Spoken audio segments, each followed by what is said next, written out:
This is a video game, and so is this, and so is this. They come in all sorts of shapes and sizes, on different formats ranging from floppy disks to cartridges to CDs to Blu-ray discs.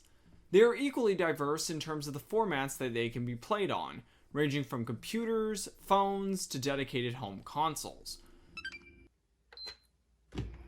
Home consoles are different from computers or phones since home consoles are a dedicated machine for playing video games. I have the most experience with home consoles, and it all started as a child with the first home console I ever had, the Nintendo GameCube.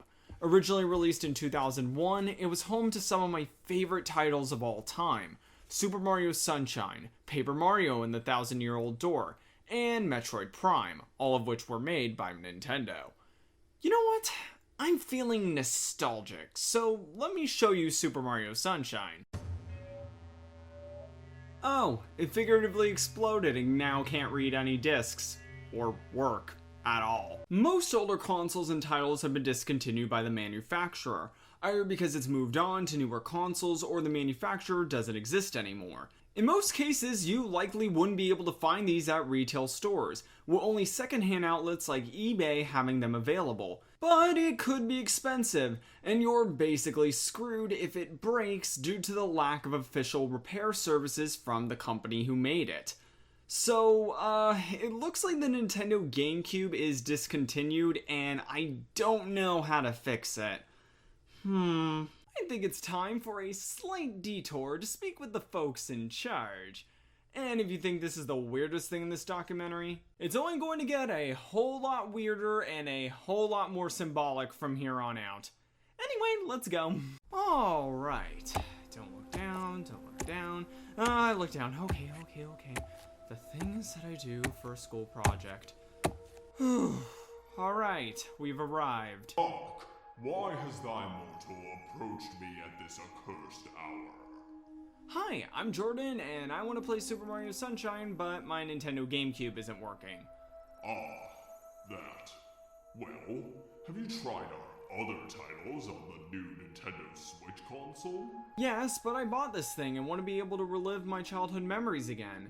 Also, your newest console, the Nintendo Switch, doesn't have backwards compatibility, which is making an older system compatible with a newer one, either physically or via software.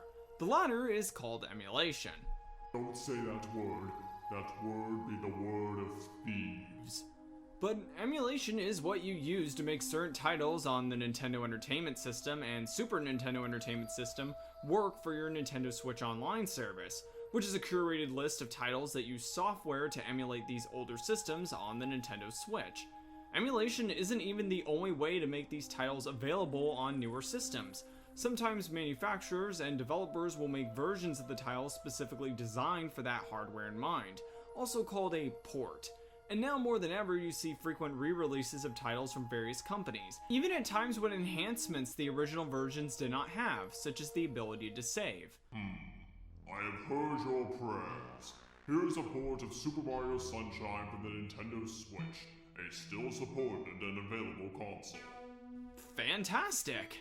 But it's after March 31st, 2021, so we removed it from online stores and we're not restocking it in physical stores. Why the heck would you do that? Because I'm the copyright holder and I decided it was a limited edition, meaning that it would be no longer available after a certain date.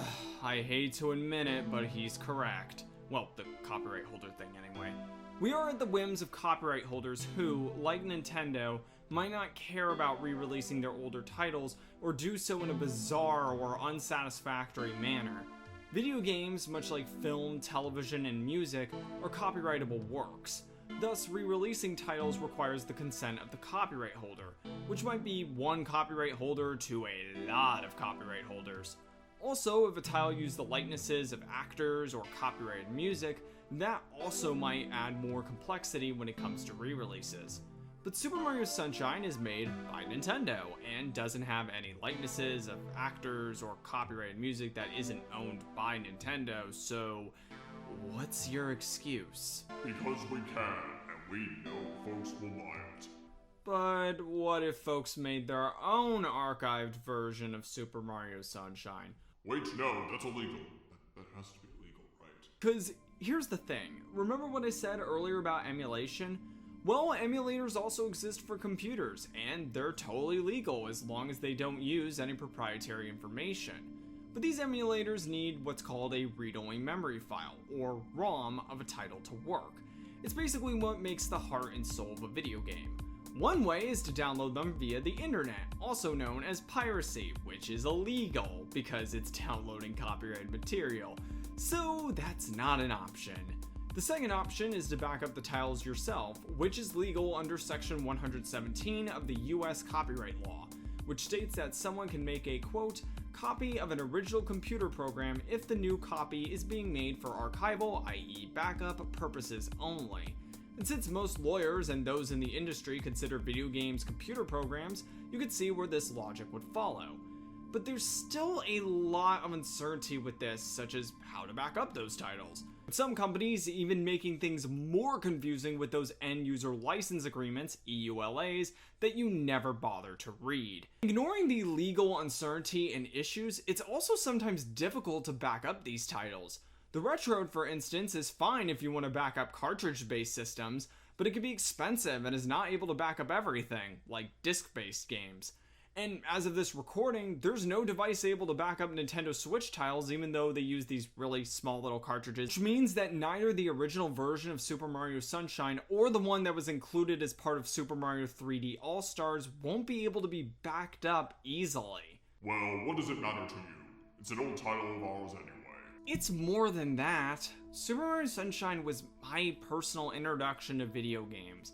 I want to experience it again, and heck, maybe even show my kids later down the road. Super Mario Sunshine isn't the only title like this. There are other titles out there from Nintendo and others that create unforgettable experiences and inspiration for creators. It helps to look back at older titles to make new ones. But ignoring all those things, I simply should be able to experience the titles I want to and paid money for. This is stuff I legally bought and have the right to enjoy again, regardless of what you say. There needs to be a massive effort from folks to write nice letters to you explaining that your decisions preventing this is a bad idea and offer solutions. Or writing letters to representatives in Congress telling them to make it easier to back up their titles if you won't do it. Because at the end of the day, it isn't about history or art here. It's about someone's right to enjoy something that they paid for. And I paid for Super Mario Sunshine, and I want to experience it again. No tricks, no gimmicks, nothing.